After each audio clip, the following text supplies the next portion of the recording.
Pleased to say that the Shadow Paymaster General is with us this morning, otherwise known as Jonathan Ashworth. It's good to see you. Thanks for joining us on the programme. Quick thought on the King to start with. If and when Labour come to power, would you apologise for historic slave trade? Well, I mean, that particular matter, whether the royal family should do that, is obviously a matter for the palace and the King, and that's for them to decide on that. Look, the British history is deep, it is rich. There are good things, bad things, and everything in between. And I think there's no one simple story. It's right that we debate these things. It's right that we discuss these matters. But I think in the end, that is really for the palace to decide, given that it's a demand on the King. OK, something much more up to date. George Galloway.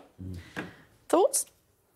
Well, I think in the end, at the next general election, the question will be, after 14 years of the Conservatives, after 14 years of higher tax, of paying more on your mortgage, after 14 years of their NHS failing, of our criminal justice system making a snail look fast, of crimes not getting solved, I think people will say it's time for change. And I think fundamentally... Talk about George Galloway. I know, but the debate in the next general election will be between Labour or Conservative. And whether it won't be. Well, I think in a general election, I think the issues in seats in Greater Manchester and elsewhere will be about whether you want to continue with the Conservatives, whether you want to wake up to 5 more years of the Conservatives, or whether you want change. And it's the Labour Party and a Labour government that would bring that change. He says that his party can field up to 90 candidates, a lot of them in the North West, and he's gunning for Angela Rayner.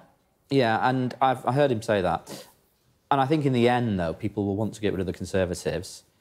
And voting for these other parties is essentially a vote for the Conservatives. It's a vote to keep the Conservatives in power. And if people want change, they'll vote for Labour candidates to kick the Conservatives out. Other candidates are candidates that help Rishi Sunak. If you don't care what he says, why do you bother listening to him? Why do I bother listening to him? Well, I mean, I listen to everybody. I'm polite and well-mannered in that respect. I mean, what do you mean? What do you mean? Well, why bother listening to a speech that he gives? Outside the House of Commons yesterday, which is when he talked about Angela Rayner.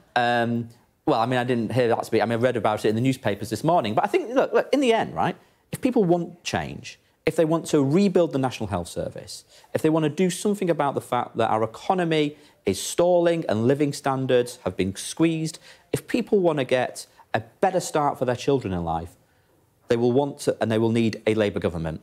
And if people want to continue with the Conservatives, if people want to continue with this national decline after what we've had after 14 years of high tax and high mortgages, I know, but in the end, that means voting for Labour candidates. Voting for these other candidates helps the Conservatives. In fact, Rishi Sunak... He said that. He says win or make sure that Keir Starmer doesn't win. And that is a big problem for you. And what does that mean? That means keeping Rishi Sunak in power. That is what he's calling for. He's calling to keep Rishi Sunak and the Tories in power. When I look at the levels of child poverty in this country, when I know there are children who are hungry and are starving, sometimes even rooting in bins, we've heard from schools, when I look at the 7 million people on an NHS waiting list, when I look at the young people who come to me in Leicester and say that they cannot afford their bills and they go down the shopping aisles in Asda's putting things back on the shelves, I am determined to get rid of this Tory government and get a Labour government. And not voting for Labour candidates, as he is calling for, keeps the Tories in power. And what will 5 more years of the NHS mean? This election is about the future of the NHS. It's about the future of living standards. And that's what people will be casting their ballot on. So you would welcome some sort of deal with him in order to make sure that Rishi Sunak is not in power? No, we don't do deals with people. We don't do deals with people. We'll be taking our message of how we're going to rebuild our economy, how we're going to rebuild the National Health Service, how we're going to give every child the best possible start in life. They're the messages we'll be taking to the British people, and we'll be asking the British people to turn the page on 14 years of failure under the Conservatives. We don't do deals. So George Galloway's below your eye level as a party, and he's of no interest whatsoever. We don't do deals with political parties. But the next election... You're not worried about him at all? The next election will be about whether you want to stick with the Conservatives and give them 5 more years, or whether after 14 years... He's democratically elected in the House of Commons. And whether after 14 years of the Tories, you want to turn the corner. And I think the British people will say it's time for a change and they will want to get rid of the Tories. And by the way, this election, I think, is coming in May. I think it's definitely coming in May. The Conservatives are planning for May. I bet you 10 of your English pounds it doesn't. I bet you it's coming in May. Right, let's do that. We can do it. I do a lot of running for Children of Alcoholics charity. Let's call NACOA. Let's give them money there. Absolutely. But it's coming in May. And my challenge today to Rishi Sunak is name that date. Because businesses investing in our economy need certainty. So... stop putting let's put the politics... In the meantime, what does name the date, Rishi Sunak. OK, in the meantime, what does a prudent budget look like? A prudent budget, well, it's got to put living standards first, and it's got to look at public services. But we cannot have another repeat of what the Conservatives did a year or so ago when they played fast and loose with the economy. They crashed the pound. They sent pension funds in peril. Mortgages have gone up. We're all paying the price. 44 days. We're all paying the price of the irresponsibility of the Conservatives. What we actually need is a budget for jobs and investment and public services, but we'll actually see if we get that. OK, our voters panel, I'm sure you're aware of them, previously Tory voters, now not necessarily. It's a key electoral demographic. They are seeing things very differently to what you're suggesting. They are saying that they would vote for a party that brought in tax cuts. Well, the truth is people are paying more tax under the Conservatives, and I think we're the highest tax burden, I think, since the Second World War. And people are really struggling because they put tax up something like 25 times for working people. But they want tax cuts. That's what our panel is saying. We'll actually see what we get. But people were worse off under the Tories because of 25 tax cuts, which works out something like £1,200 the last time. Tax rises. The tax rises, tax rises. 25 tax rises under the Conservatives, which means working families are something like £1,200 worse off. So I don't actually think the British public will believe Rishi Sunak and Jeremy Hunt when they know that Rishi Sunak has a record at whacking up tax on working people. We'll find out tomorrow, and that's what our panel is saying that they'd like to see. Well, let's see if they actually wipe out the 25 tax rises that they've imposed on working people. One fell swoop, are they? Well, then, yeah, because there you go. You're admitting then. I'm just no, I know you're not the politician. But that's the thing, isn't it? They've whacked up so much tax on working people that people are really struggling. People are really feeling squeezed. And it's not just the tax rises they've had from the Tories, the higher mortgages, thanks to the mess they made of the economy, there's higher prices in the shops, thanks to the failures to get a grip of some of the inflationary pressures that we had in the economy a year or so ago. So people are really worse off after 14 years of the Tories. Talk to me about the House of Lords. Previously, you have suggested as a party within your first term that you would abolish the House of Lords if elected.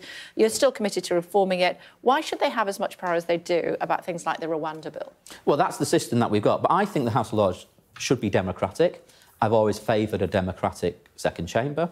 It's very bloated, the House of Lords. There's huge there's hundreds of people in there who, there's no sort of, people can stay there for life. So I think you need a democratic second chamber, absolutely. And that's something the Labour Party's long been committed to and been talking about. So they should be allowed to do exactly what they're doing at the moment, which is voting 5 times against what would be a government bill and thus law. But those laws, that legislation, will come back to the House of Commons next week or the week after. So it does come back to the House of Commons to be looked at again. And often... A bit like George Galloway. Often the House of Commons votes against the Lords. So, they scrutinise it. So it will come back to the House of Commons. So MPs in the end do have the final say. What would you say? What will you say to George Galloway when you see him in the corridor? I don't know. No doubt I'll see him. I was in Parliament the last time I was there. I never saw him, to be honest. Look, I've never met him, actually. So I doubt I'll see him. And your view of him and his politics? Well, it's divisive, isn't it? It's divisive. But I think in the end, the British people, at the next general election, will want to turn the page on the Conservatives after 14 years. And I think they will look to Labour candidates to beat Conservative candidates because they know that's how to bring change to the country. You guys must be worried. Well, no, but then I wouldn't want you to misinterpret that as a casual attitude. We don't take any vote for granted. We're working very hard to build the trust of the British people. But I think my experience of every general election campaign is about the economy and it's about public services. And I think after 14 years of the Conservatives, when people are paying more in tax and more on their mortgage and the NHS is on its knees, the country will be looking for change and they'll be looking for Labour to deliver that change. We are out of time, but it's always great to spar with you. Thank you very much indeed for taking the time.